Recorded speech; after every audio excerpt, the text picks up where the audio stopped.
Buah durian masih menjadi primadona pada Ramadan 1443 Hijriah di kota Ambon hingga kini. Pasalnya, Ramadan tahun ini dibarengi dengan musim durian yang membanjiri kota Ambon. Berbagai hidangan olahan durian untuk menu berbuka puasa pun bermunculan. Beberapa menu olahan durian antara lain pancake durian, jus durian, hingga dodol durian mulai dijual di beberapa titik yang menjadi pasar Ramadan.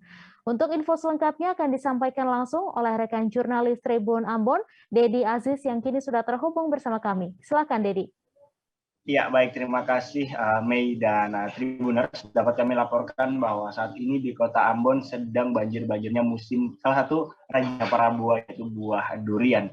Nah, durian yang ada di kota Ambon ini berasal dari beberapa daerah, antara lain ada dari Saparua, ada juga dari Alang, dan juga dari Jasirah Lehitu.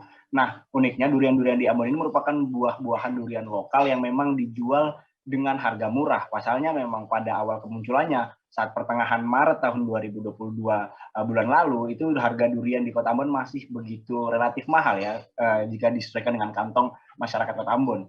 Pada saat itu harganya sekitar 50.000 hingga 70.000 per satu atau dua buah durian berukuran besar. Namun saat ini di Kota Ambon memasuki bulan suci Ramadan harga durian kian merosot.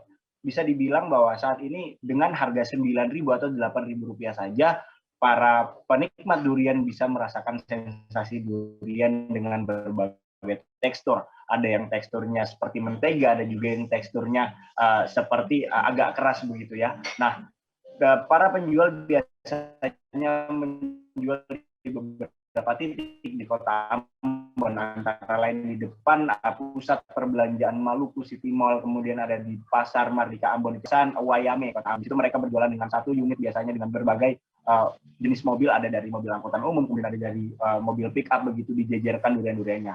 Nah, cara menjualnya pun tergantung dengan ukuran durian itu sendiri. Jika ukuran duriannya semakin kecil, maka untuk Rp50.000 pembeli sudah bisa membawa pulang sebanyak 6 buah durian untuk dinikmati bersama keluarga. Namun jika duriannya berukuran besar, saat ini pembeli bisa membawa pulang sebanyak 2 buah durian. Rasanya pun yang seperti sudah saya jelaskan tadi, rasanya ada yang legit, ada yang pahit, ada juga yang manis sekali. Begitu, Mei. Ya baik, terima kasih Dedi atas laporan Anda. Selamat bertugas kembali. Terima kasih sudah nonton. Jangan lupa like, subscribe, dan share ya.